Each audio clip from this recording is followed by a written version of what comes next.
5 bullets. .4, 5 caliber hollow points. That isn't an accident.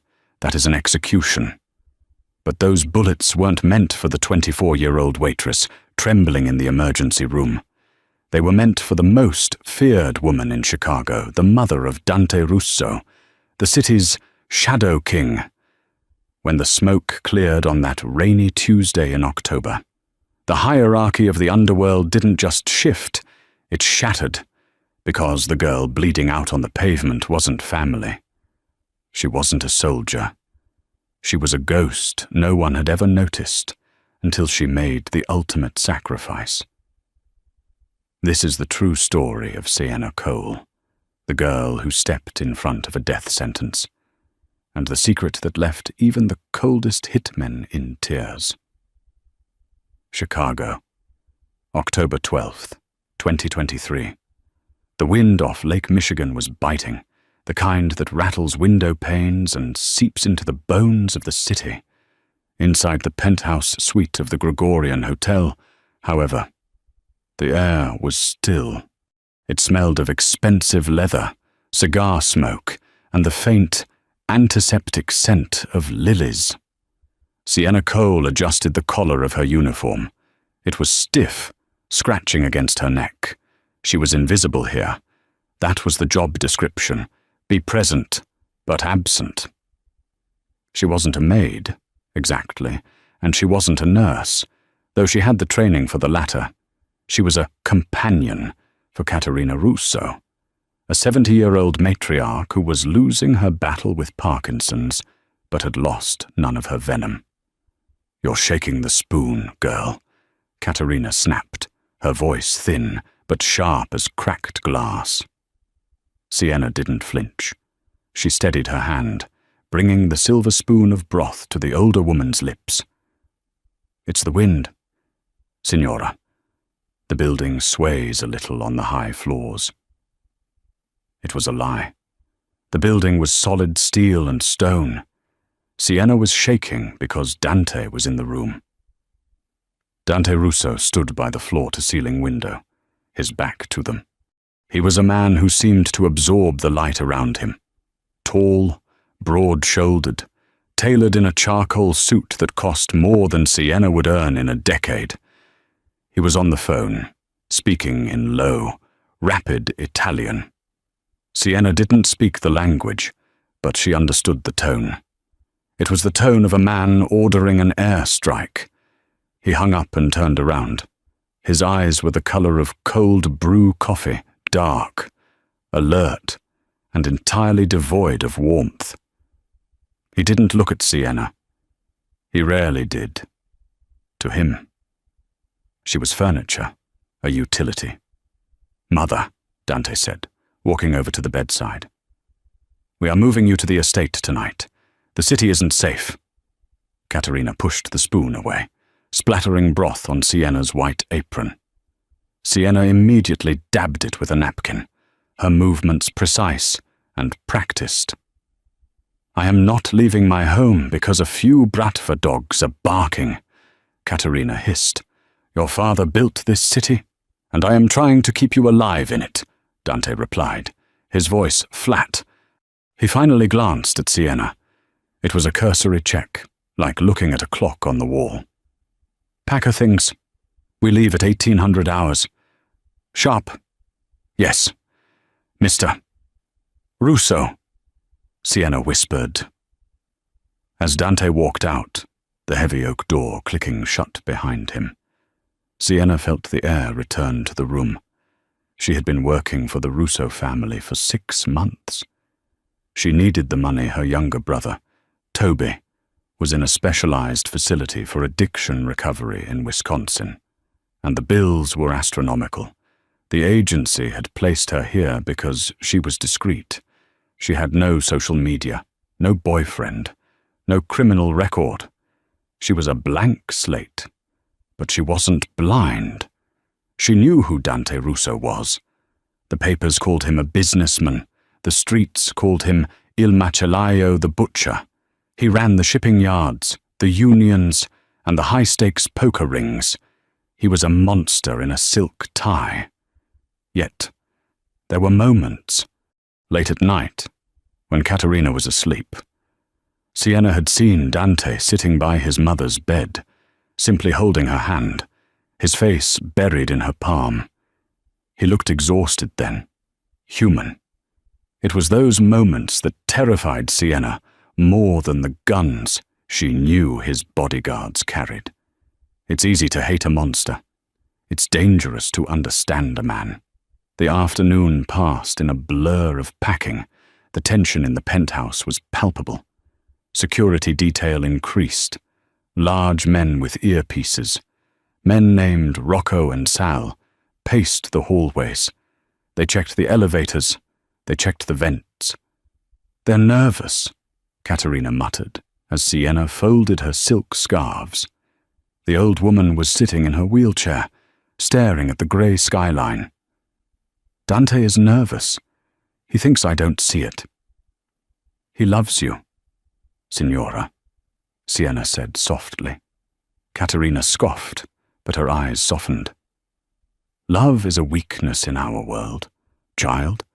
It's a target painted on your back." She looked at Sienna, really looked at her, for the first time in weeks. "You have no one. Do you no husband, no children, no mom?" "Good," Caterina said, her voice dropping to a whisper. "Attachments get you killed." At 5:45 p.m., the convoy was ready. 3 black SUVs idled in the underground garage. The plan was standard. Dante in the lead car, Caterina and Sienna in the middle, the precious cargo, and a heavy security detail in the rear. They took the private service elevator down. The garage was cold, smelling of gasoline and damp concrete. Dante was waiting by the middle SUV, holding the door open. He looked tense, his jaw tight. "Get her in, quickly," he commanded. Sienna maneuvered the wheelchair, helping Caterina into the back seat. As she buckled the old woman in, Dante's hand brushed Sienna's arm. It was accidental, electric. He pulled back as if burned. "Sit on the other side," he ordered Sienna. "Keep her head down if I say down." "I understand," Sienna said. She climbed in. The door slammed shut with the finality of a coffin lid. As the convoy rolled out of the garage and into the rainy Chicago evening, Sienna watched the raindrops streak across the bulletproof glass. She had a bad feeling, a knot in her stomach that felt like swallowed lead. She looked at Caterina. The old woman was clutching a rosary, her knuckles white. "It's okay," Sienna lied, reaching out to cover Caterina's trembling hand with her own. "We'll be at the estate in an hour." They turned onto Wacker Drive. The city lights blurred into streaks of gold and red. Sienna didn't know it then, but she would never make it to the estate. And the rosary in Caterina's hand would be the only thing that didn't end up covered in blood. The ambush didn't happen on the highway. That would have been too predictable. And Dante Russo didn't make mistakes with routes. It happened at a choke point, a construction zone on a narrow one-way street near the river, where the convoy was forced to slow to a crawl. It was 6:12 p.m. Sienna was looking out the window at a homeless man pushing a cart when the world exploded. The lead SUV, the one Dante was in, hit a pressure plate mine concealed under a steel road plate. The explosion was deafening, a concussive wave that lifted the heavy armored vehicle 3 feet into the air before slamming it down on its side. "Dante!" Caterina screamed, a sound so raw it tore at Sienna's heart. "Stay down!" Sienna shouted, unbuckling her seatbelt and throwing herself over the old woman's lap. Chaos erupted. The rear SUV was rammed by a garbage truck that swerved out of an alley, pinning the security team against the concrete barrier.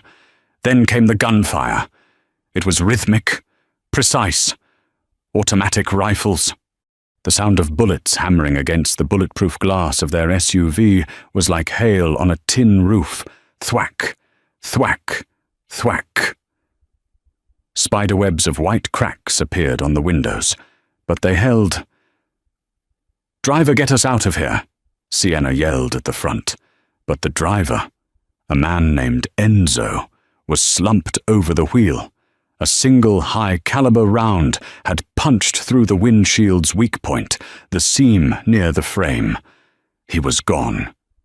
They were sitting ducks. Sienna looked up. Through the cracked window, she saw figures emerging from the shadows of the construction site. They wore tactical gear, faces obscured by balaclavas. They weren't moving like street thugs. They moved like a SWAT team. They were coming for the door. Katerina's door. Sienna's mind went blank. Fear, usually a paralyzing cold, turned into a strange, white-hot clarity. She looked at Katerina. The woman who had scolded her for shaking a spoon was now a sobbing mess, calling out for her son, Dante. Sienna glanced at the overturned lead vehicle. Smoke was pouring from the hood. The driver's side door was kicked open. Dante crawled out. He was bleeding from a gash on his forehead, his suit torn, but he was moving. He had a handgun drawn.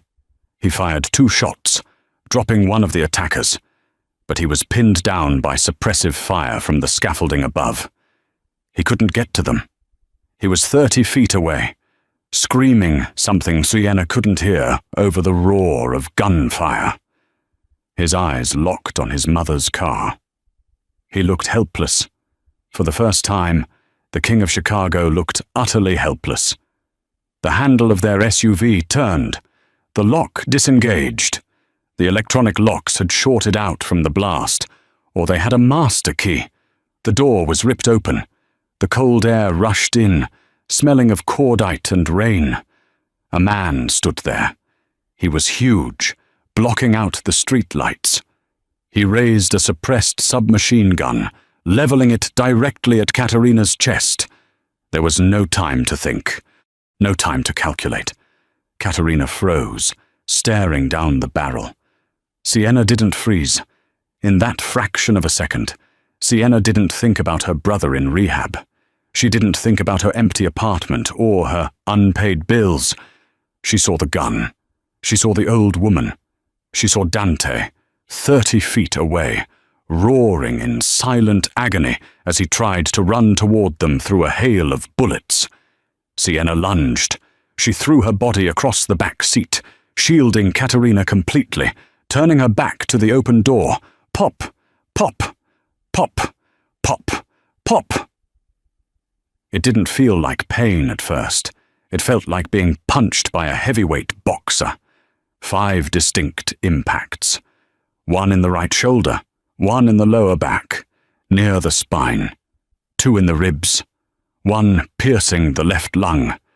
The force of the bullets slammed Sienna against Katerina. The old woman screamed, but Sienna couldn't hear her anymore. Her ears were ringing with a high-pitched whine. She slid down, her body going oddly limp. She hit the floor mat of the SUV. The shooter paused, perhaps surprised that the target was covered, or perhaps out of ammunition. That pause was his last mistake. Dante Russo was there. He didn't run. He collided with the gunman like a freight train. There was a sickening crunch of bone as Dante slammed the assassin against the doorframe. He didn't use his gun. He used a combat knife, driving it into the man's neck with a primal roar of rage. The gunman fell.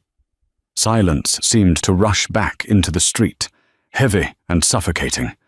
The remaining attackers were fleeing, sirens wailing in the distance. Dante ripped the rear door fully open. "Mama, mama!" he shouted, his voice cracking. Katerina was covered in blood, but she was shaking her head, sobbing, pointing down. "Not me. Dante. Not me. It's the girl, it's Sienna." Dante looked down. Sienna was curled on the floorboards, her white uniform now a deep, glistening crimson. Her breath was coming in wet, bubbling gasps. Pink froth was forming on her lips. Dante froze. The man who had cut throats without blinking, the man who had ordered hits over dinner, felt his stomach drop out of his body. He fell to his knees on the wet asphalt, reaching inside. "Sienna," he said. His voice was trembling. He grabbed her, pulling her upper body out of the car, cradling her against his chest. Her blood immediately soaked into his ruined shirt. It was warm. Too warm. "Look at me," he commanded, but the authority was gone. It was a plea. "Look at me, Sienna." Her eyes fluttered open. They were hazy, unfocused. She looked up at the rain falling from the dark sky. Then her eyes found his face. She tried to speak, but only a gurgle of blood came out. She lifted a hand, her fingers trembling violently, and brushed the spot on his forehead where he was bleeding. "You're okay," she whispered. The words were barely audible. "She's okay. She's fine. You saved her. You saved her. Sienna." Dante pressed his hand over the wound in her chest, trying to stem the flow. The blood pushed through his fingers, relentless and hot. "Stay with me. Do you hear me? That is an order. Stay with me." Sienna smiled. It was a faint ghost of a smile. "No more shaking spoon," she breathed. And then, her eyes rolled back. Her hand dropped from his face, hitting the wet pavement with a splash. "No!" Dante roared. He scooped her up in his arms, standing up. He didn't wait for the ambulance. He didn't wait for his backup. "Get the car!" he screamed at the surviving security guard, Rocco, who was stumbling toward them. "Get the other car, now." He held Sienna close, her blood mixing with the rain on his skin. He looked down at her pale, still face. She looked so small, so fragile. "Don't you die on me," he whispered into her hair, a tear leaking from his eye, the first tear Dante Russo had shed in 20 years. "I don't even know you. Don't you dare die before I know you." As the sirens closed in, the Shadow King of Chicago stood in the rain, holding the invisible girl who had just taken 5 bullets for the woman who treated her like furniture. And in that moment, Dante Russo knew that if she died, he would burn the entire world down to find the men responsible. The ride to St. Denis, Jude's a private, off-the-books clinic in the suburbs, was a blur of motion and terror that felt agonizingly slow to Dante. The SUV tore through red lights, Rocco leaning on the horn, the siren they had illegally installed wailing like a banshee. In the back seat, Dante Russo was no longer the Shadow King. He was a tourniquet. He had ripped off his expensive silk tie and bound it tightly around Sienna's upper thigh where a ricochet had grazed an artery. But the chest wounds were a nightmare. Every time the car hit a bump, Sienna made a small, wet sound that sounded like a drowning kitten. It made Dante's blood run cold. "Stay with me," he growled, his hand pressed over the worst of the holes, just below her heart. The blood was hot, sticky, and endless. It coated his hands, his cuffs, his soul. "Rocco, if you don't get us there in 3 minutes, I will put a bullet in your head myself." "We're here! Boss!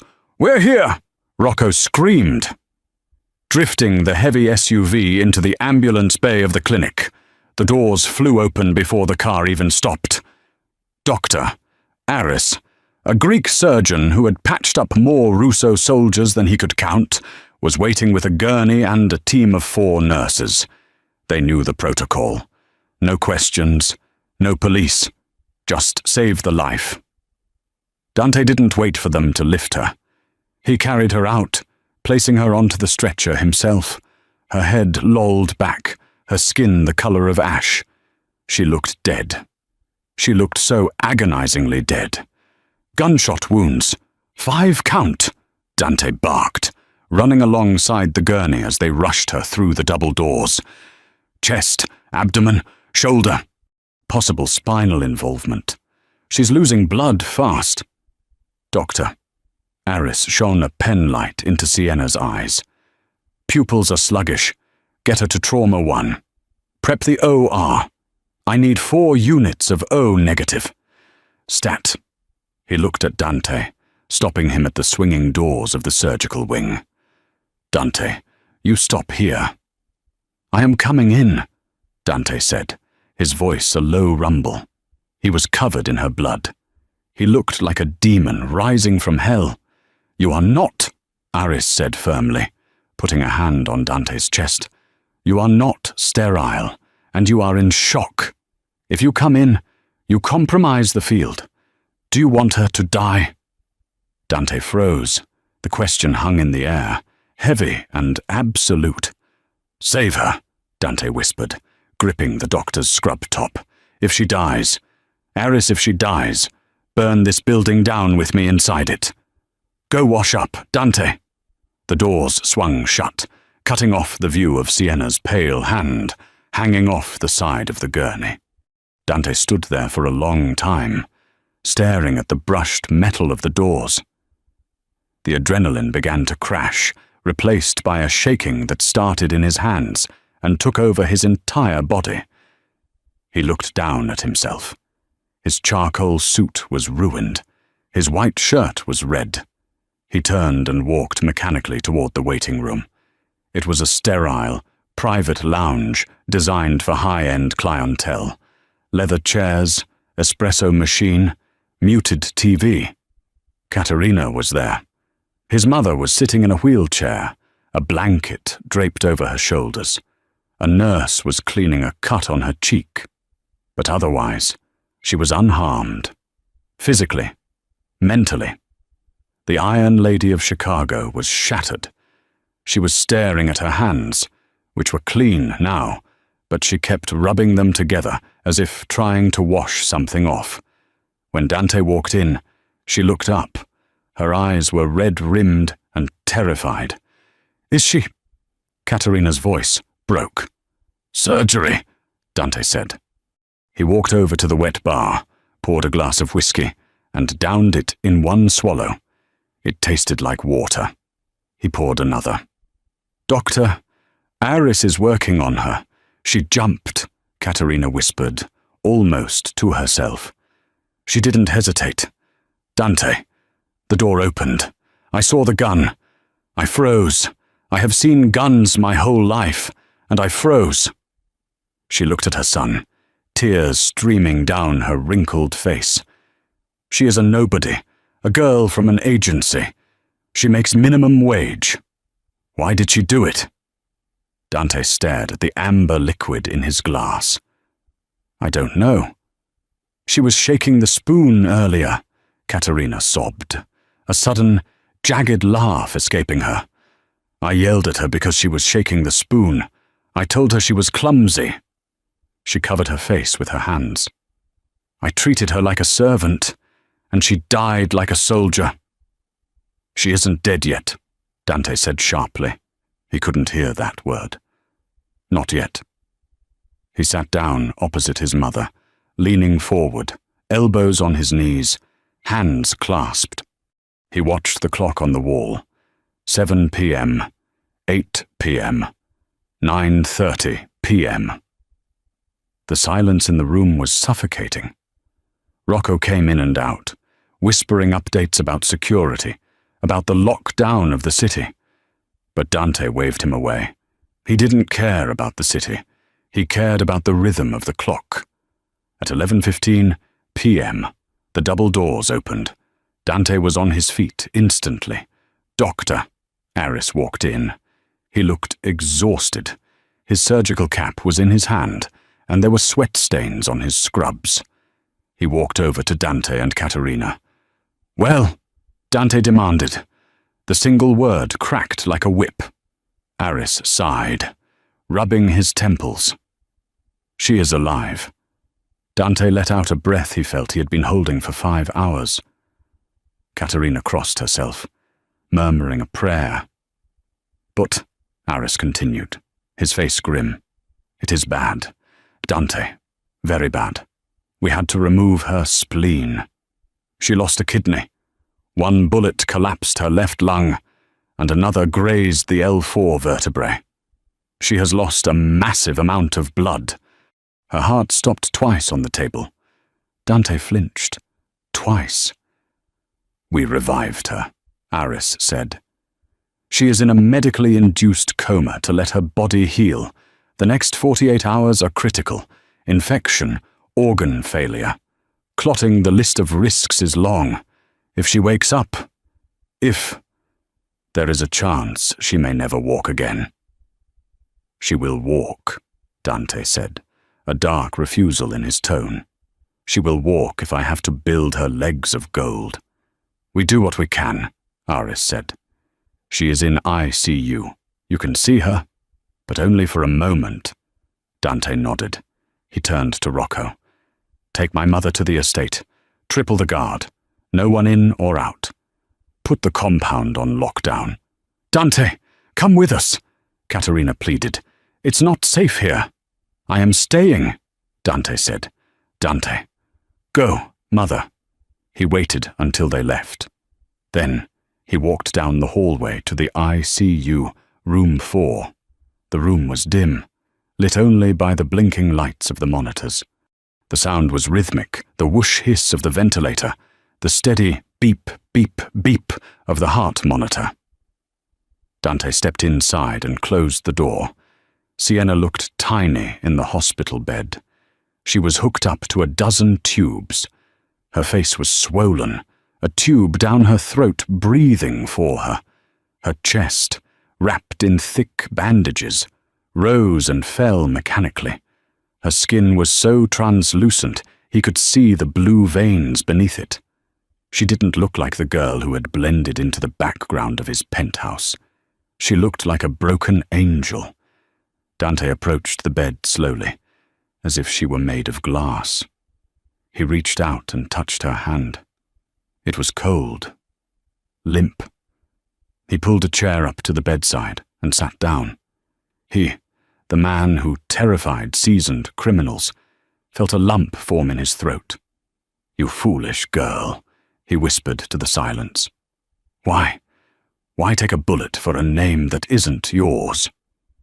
He looked at her face, studying the curve of her jaw, the dark lashes against her pale cheek. He realized he didn't even know the color of her eyes. Brown hazel. He noticed her hands.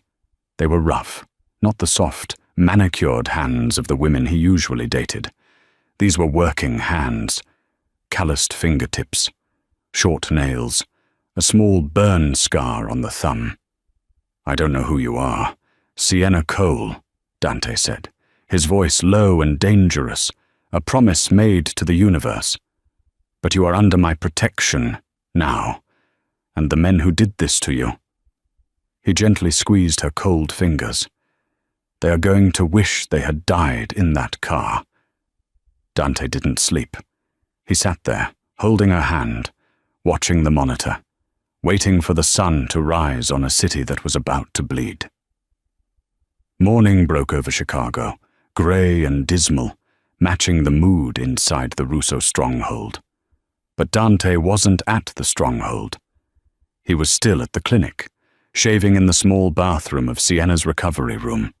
He had had fresh clothes brought to him, a black tactical suit, more fitting for war than a boardroom. Sienna hadn't moved. The machines kept breathing for her. At 8:00 a.m., Rocco entered the room. He looked nervous. Boss, we got something. Dante wiped the remaining shaving cream from his jaw. He looked at his reflection. His eyes were hard, the golden flecks in the brown buried under layers of ice. Talk. We found the driver of the garbage truck. He bailed before the shooting started, tried to hide in a motel in Gary, Indiana. Our boys picked him up an hour ago. Is he at the warehouse? Yes, sir. He's eager to talk. especially after Sal introduced him to the bolt cutters. Dante nodded. He walked out of the bathroom and went to Sienna's bedside. He leaned down, close to her ear. "I have to go," he whispered. "I have to go handle business, but I will be back. Fight, Sienna. You fight." He left 2 armed guards at her door, men he trusted with his life, and exited the clinic.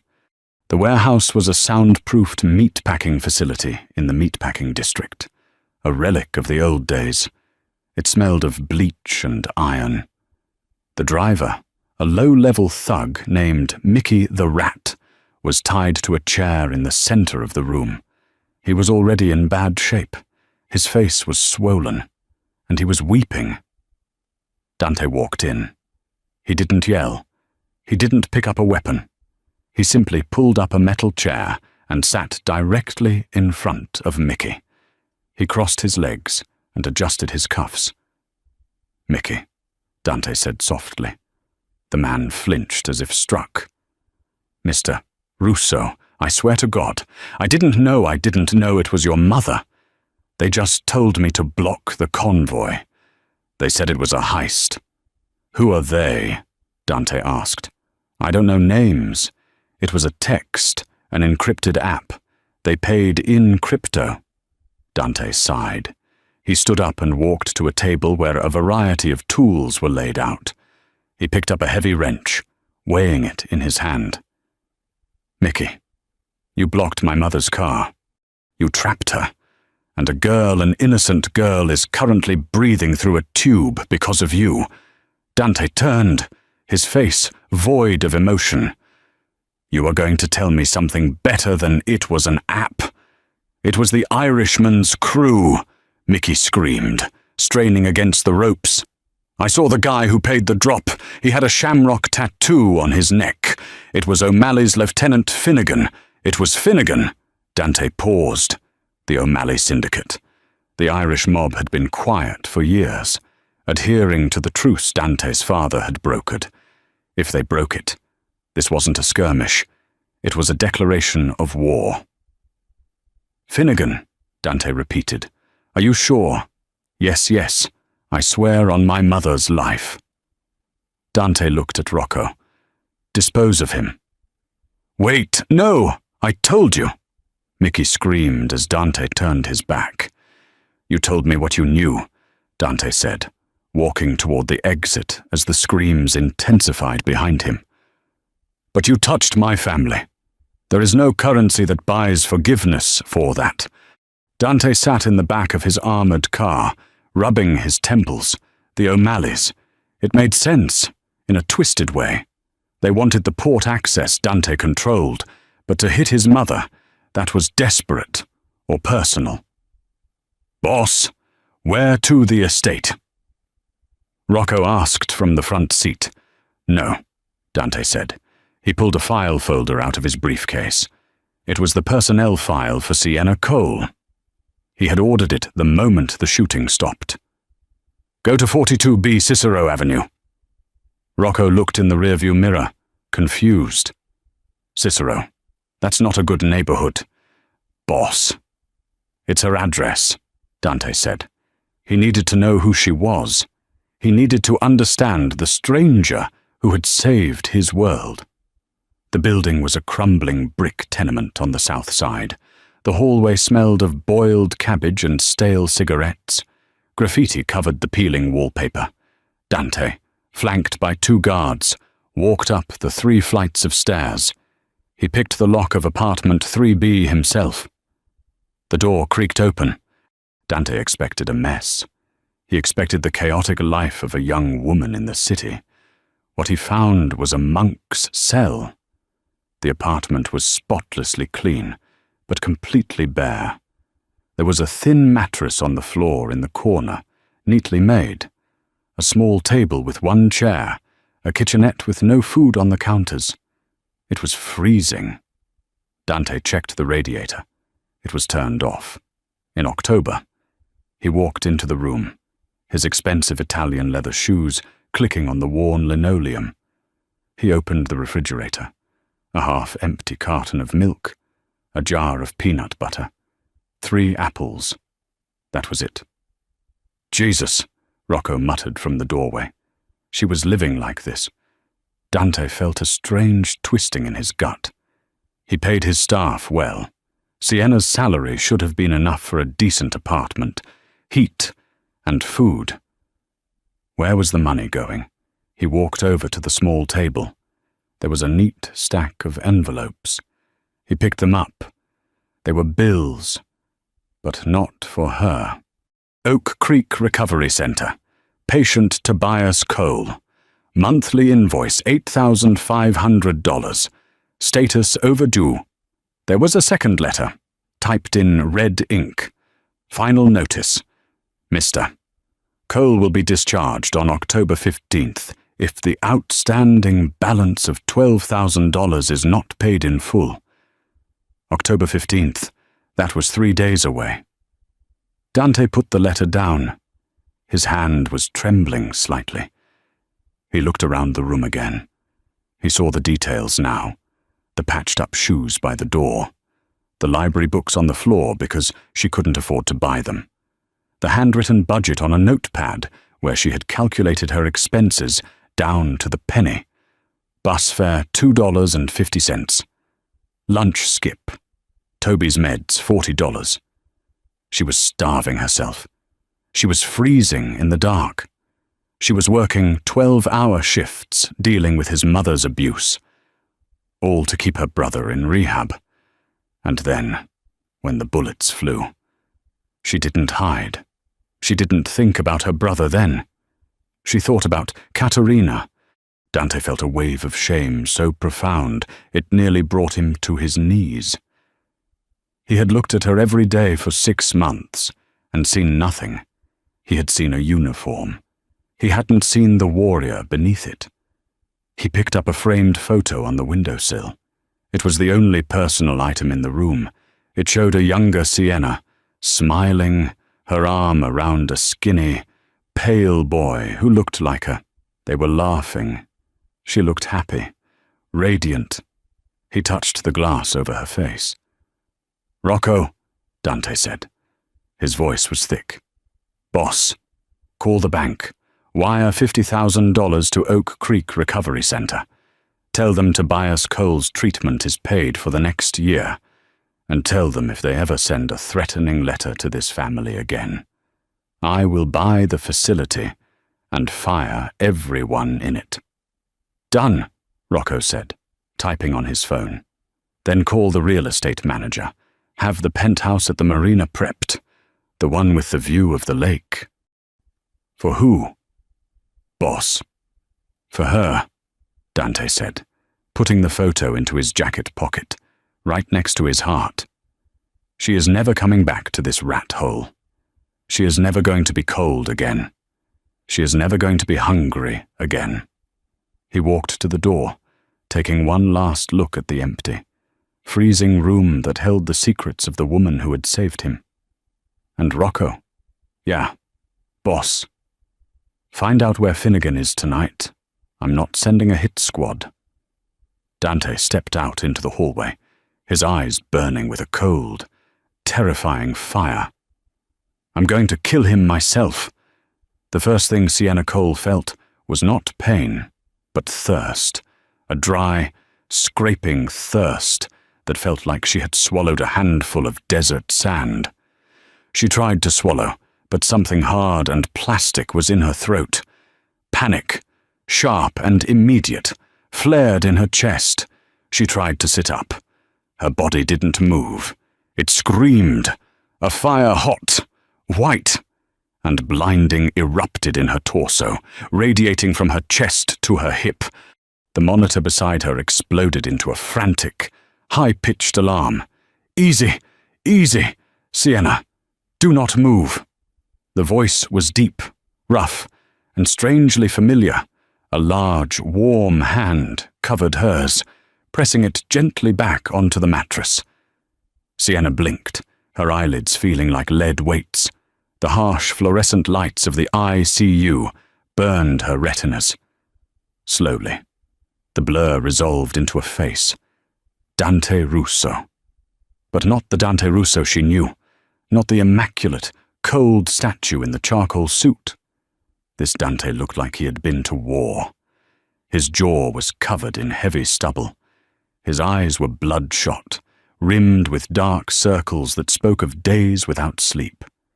He was wearing a wrinkled black t-shirt, and most shocking of all, he was holding her hand with a desperation that terrified her. "Wah!" She tried to speak around the tube. "Water, no. Not yet. The tube has to come out first," Dante said. He looked over his shoulder. "Nurse, she's awake. Get Aris in here now." The next hour was a haze of doctors, bright lights, and the sickening sensation of the extubation. When the tube finally slid out, Sienna retched, her abdominal muscles contracting in agony. Dante was there instantly, supporting her head, wiping her mouth with a cool cloth. "Breathe," he commanded softly. Just breathe. When the room finally cleared, leaving only the rhythmic beep-beep of the heart monitor, Sienna slumped back against the pillows. She felt hollowed out, broken. She turned her head slowly to look at him. He was sitting in a plastic chair pulled right up to the bed rails, his elbows on his knees, his hands clasped tight. "Mrs. Russo," Sienna whispered. Her voice was a ruin, a rasp of sandpaper. Dante closed his eyes for a second, a muscle in his jaw jumping. "She's at the estate. She's safe. Not a scratch on her." Sienna let out a breath, her eyes fluttering shut. "Good. That's good. Good." Dante's voice rose, cracking slightly. "You took 5 bullets. Sienna, you lost your spleen. A kidney. You died on that table twice. And your first question is about the woman who yelled at you for shaking a spoon." Sienna opened her eyes. She saw the anger in his face, but she realized with a jolt that it wasn't directed at her. It was fear, pure, unadulterated fear, masked as rage. "It was my job," she whispered. "No!" Dante growled, leaning in close, his dark eyes boring into hers. "Your job was to pour tea and read books. Your job was not to be a human shield." "I didn't think," she admitted. "I just saw the gun." "You saved her life," Dante said, his voice dropping to a reverence she had never heard before. "You saved my mother. You saved the only thing in this world I care about." He paused, looking down at her battered hand. "Until now." Sienna's heart skipped a beat, the monitor speeding up in betrayal. "Beep, beep, beep." "My brother," she rasped, panic suddenly gripping her again. "Toby. The facility. If I missed work, the payment. Tuesday was the deadline. They'll kick him out." She tried to push herself up, ignoring the agony. "I have to call them. I have to." "Sienna, stop," Dante said firmly, putting his hands on her shoulders. "It's handled." She froze. "What? Toby is fine. The facility is paid for." "I have some savings," she stammered, confused. "I can transfer. Paid in full." "Sienna," Dante cut her off. "For the next 5 years, including his therapy, his housing, and his college tuition when he gets out." Sienna stared at him, her mouth slightly open. 5 years. That's thousands of dollars. I can't pay you back. I make $18 an hour. Dante let out a humorless laugh, shaking his head. "You think I want your money? You bought that with your blood. Sienna, you bought his future with your life." He reached into his pocket and pulled out her phone. The screen was cracked. "I went to your apartment," he said quietly. Sienna felt a cold flush of shame. He had seen it. The emptiness. The poverty she tried so hard to hide. The radiator that didn't work. The peanut butter jar. "I'm sorry it's a mess," she whispered, tears pricking her eyes. I didn't have time to tidy up. Don't apologize, Dante said fiercely. Never apologize to me. I saw the letters. I saw what you were doing. You were starving yourself for him. He took her hand again, squeezing it gently. That life is over. Do you hear me? You are never going back to that apartment. You are never going to be cold again. I don't understand, she said, a tear sliding down her cheek. Why are you here? You're Dante Russo. I'm just the help. Dante stood up. He towered over the bed, blocking out the harsh lights, casting a shadow that felt strangely protective. You are not the help, he said. You are the woman who walked through fire for my family when my own men ran. You are a Russo now, Sienna, and Russos take care of their own. Before she could respond, the door opened.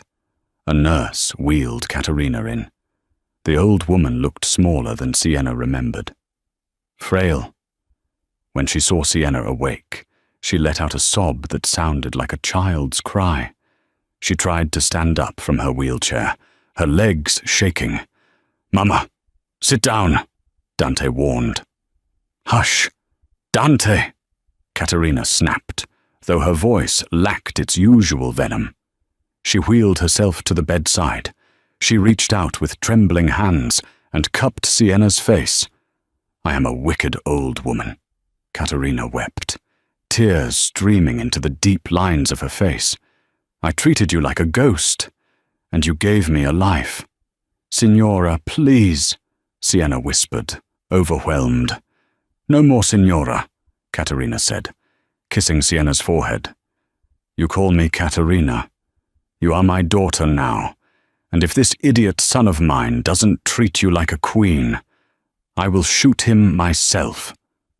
Dante watched them, the two women who had nearly died in the rain.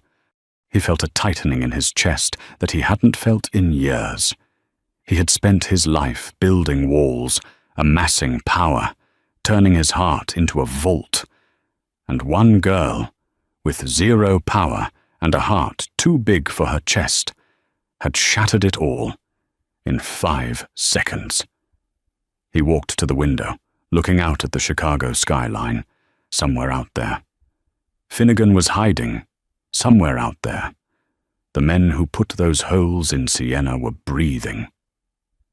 Dante's expression hardened into a mask of death. Enjoy your breath, he thought, because I'm coming to take it.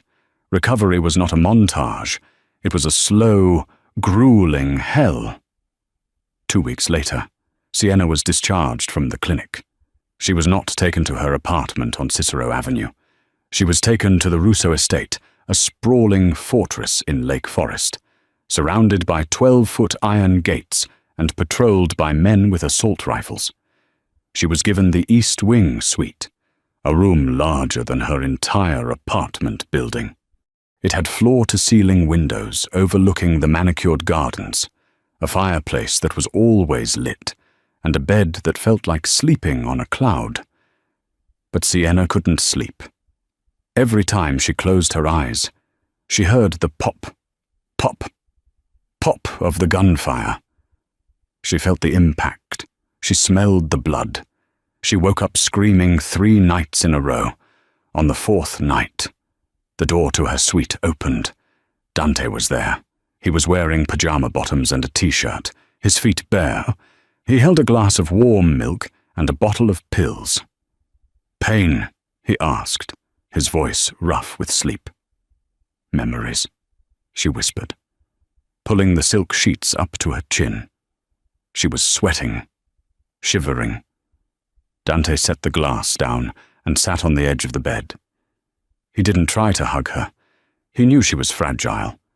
He simply sat there, a solid, immovable presence in the dark. Tell me, he said. I see his face, Sienna said, staring at the shadows. The gunman, he looked bored, like he was taking out the trash. He is dead, Dante said flatly. I killed him. He can't hurt you. His friends can. Dante turned to her. The moonlight caught the sharp angles of his face. No, they can't, because I am hunting them down, one by one. It was true. While Sienna healed, Chicago was burning. The newspapers called it a gangland reshuffling. The police called it a bloodbath. Dante Russo was systematically dismantling the Irish mob.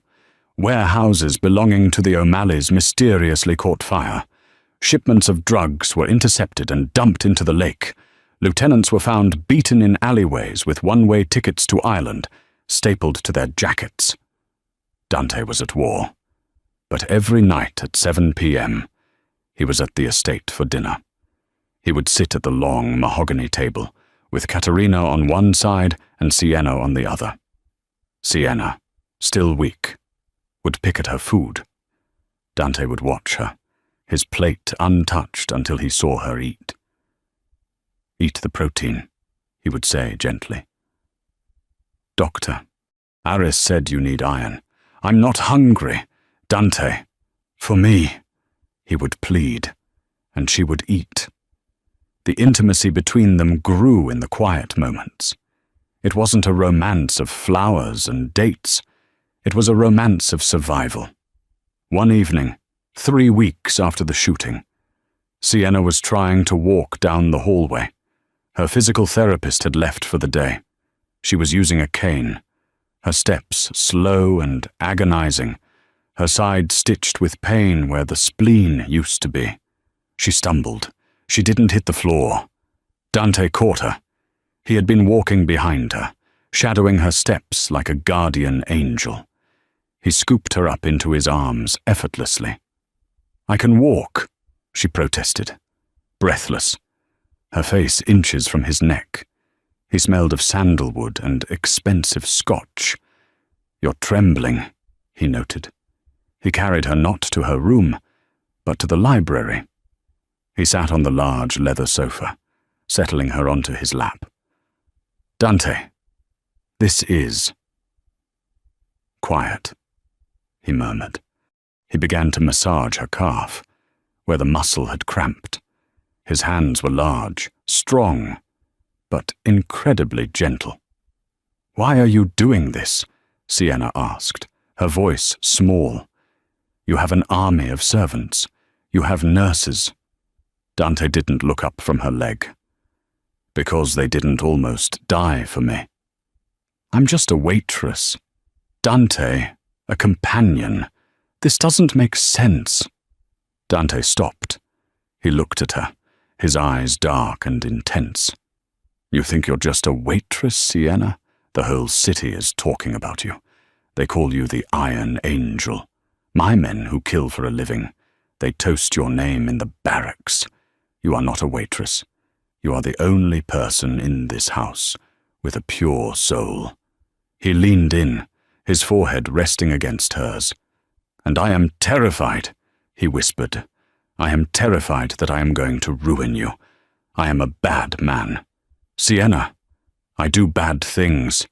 "I know," she whispered, her hand instinctively touching the scar on his cheek. "But you're good to me." He kissed her then. It wasn't a hungry, demanding kiss. It was desperate. It was a kiss of gratitude, of apology, of a man drowning who had found a raft. Sienna kissed him back, tasting the scotch and the sorrow on his lips. The moment was shattered by the ring of his phone. Dante pulled back, breathless. He looked at the caller. ID. His face hardened instantly. The lover vanished. The butcher returned. "Rocco, speak." He listened for 10 seconds. His eyes went cold. "Are you sure?" He listened again. "Bring the car around. We move in 20 minutes. He hung up and looked at Sienna. The softness was gone, replaced by a terrifying resolve. "What is it?" she asked, clutching his shirt. "Finnegan," Dante said, standing up and adjusting his jacket. "We found him. He's trying to leave the country tonight on a private charter out of Midway." "Dante, don't," she pleaded. Let the police handle it." "The police will give him a lawyer," Dante said, walking to the hidden gun safe behind a painting of the Roman Colosseum. He punched in the code. The door hissed open, revealing an arsenal. He selected a black pistol, checking the chamber with a metallic clack.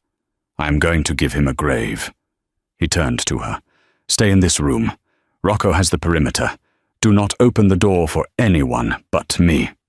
"Dante." He walked out. The door clicked shut. The lock engaged. Sienna sat alone in the library, the taste of his kiss still on her lips, listening to the sound of engines roaring to life in the driveway. The war of roses was over. The slaughter was about to begin. The grandfather clock in the library chimed midnight, the sound echoing through the strangely silent Russo estate. Sienna paced the hardwood floor, her cane clicking rhythmically. Her side throbbed where the spleen used to be, a phantom pain that flared whenever danger was near. Dante had taken the Alpha team to Midway Airport an hour ago. Intelligence suggested Finnegan, the Irish mob boss, was fleeing the country. The house was left with a skeleton crew, and Sienna had been ordered to lock herself in. Click! The sound came from the service entrance. It was soft, almost imperceptible. The alarm didn't chime. Sienna froze. Only family had the bypass codes. She moved to the heavy oak desk, her heart hammering against her ribs. She remembered the hidden gun safe behind the painting.